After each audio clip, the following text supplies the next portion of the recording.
Assalamualaikum warahmatullahi wabarakatuh.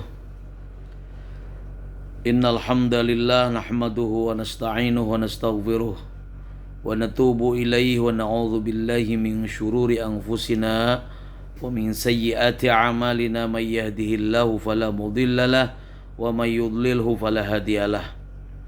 Asyhadu an la ilaha illallah wahdahu la syarika lah wa asyhadu anna Muhammadan abduhu wa rasuluh la nabiyya ba'dah.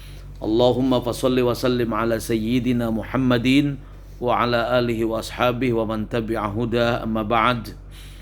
Faya ibadallah ittaqullaha haqqa tuqatih wa la tamutunna illa wa antum muslimun. Qala azza wa jalla fi qailin karim, a'udzu billahi as-sami'il 'alim minasy syaithanir rajim. Bismillahirrahmanirrahim.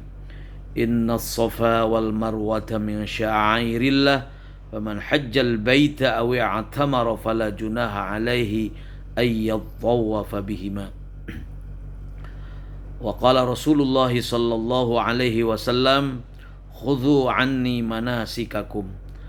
Saudara-saudaraku, jamaah umroh Pondok Pesantren Darul Quran Travel Kabilah Internasional yang dimuliakan oleh Allah Subhanahu wa taala.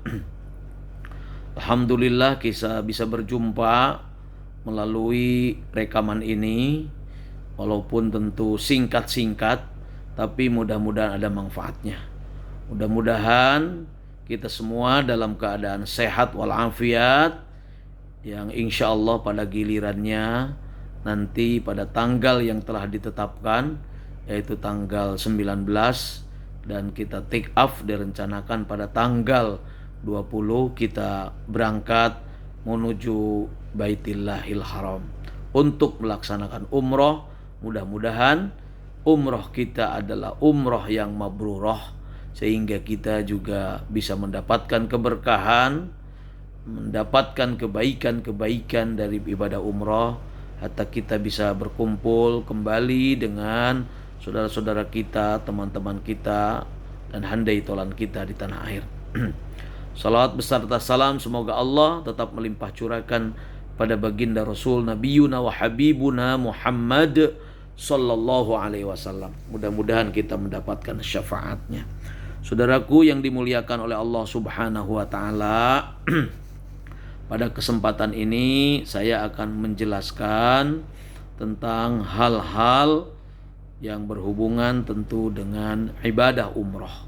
Umroh sebagaimana sudah dijelaskan secara bahasa, bisa artinya meramaikan, bisa juga az-ziarah, berkunjung, bisa juga al-qasdu, yaitu menuju.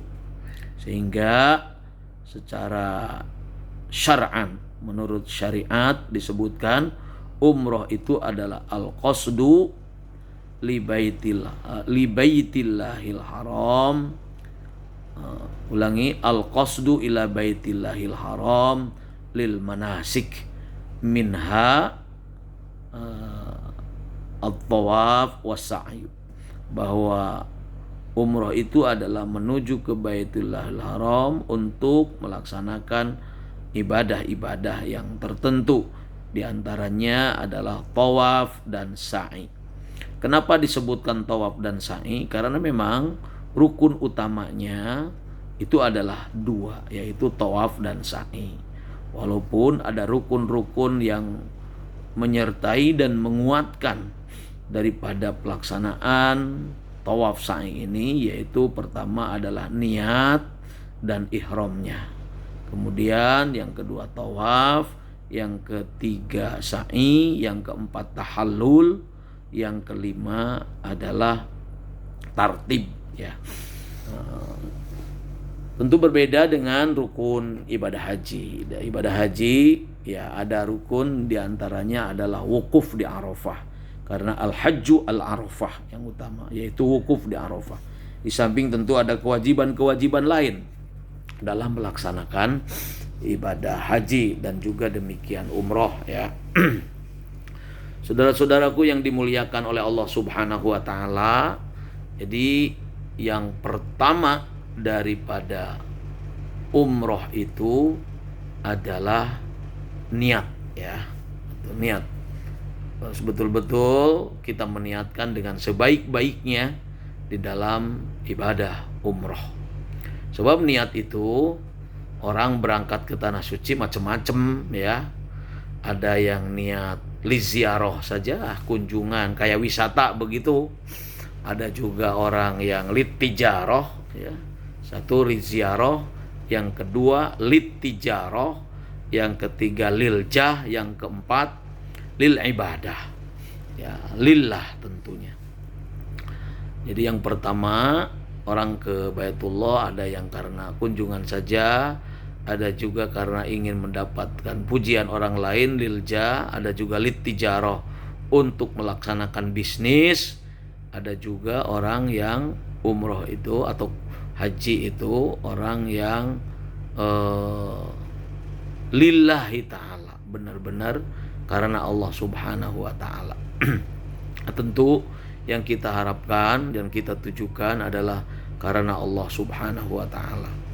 Kenapa kita berkunjung ke Baitullahil Haram, ya, atau ke Madinah dan ke Makkah? Karena kedua tempat ini adalah dua tempat yang mulia yang tidak boleh kita sia-siakan. Di samping kita melaksanakan ibadah umroh itu atau ibadah haji, tetapi bagaimana kita bisa mendapatkan fadilah-fadilah yang besar dari pelaksanaan ibadah umroh ini. Ya, diantaranya ini yang sangat hebat sekali, bahwa Mekah atau melaksanakan ibadah sholat di Masjidil Haram, bahkan di tempat-tempat yang di batas Masjidil Haram, maksud saya di tanah haram, itu ya sholatun fi Masjidil Haram afdal min alfi mi'atin, ya, min alfi mi'ati rak'atin, bahwa siwah, ya, itu dalam hadisnya redaksinya seperti begitu, bahwa sholat di Masjidil Haram itu lebih utama daripada sholat, atau lebih utama daripada sholat 1000 rakaat di tempat-tempat yang lain. Bahkan disebutkan bukan hanya sekedar Masjidil Haram saja, masjid-masjid yang berada di lingkaran tanah haram itu juga sama. Demikian juga nanti di Madinah kita akan mendapatkan ya keutamaan sampai 10.000 kali lipat pelaksanaan di luar Masjidil Nabawi, ya. Oleh karena itu ketika kita nanti di Masjid Nabawi dan Masjidil Haram memaksimalkan sholat-sholat sunnah, ya, sholat-sholat sunnah, apakah sholat-sholat sunnah rawatib atau sholat-sholat sunnah mutlak atau sholat sunat, atau juga tentu adalah ibadah wajibnya, sholat-sholat wajibnya kita laksanakan, dan itu mempunyai keunggulan-unggulan sendiri. Hatta amaliyah yang ada di Masjidil Haram atau di tanah haram, baik tanah haram Madinah, Mekah maupun tanah haram Madinah. Oleh karena ini kita tidak boleh mensia-siakan pelaksanaan atau keberadaan kita nanti di tanah haram itu.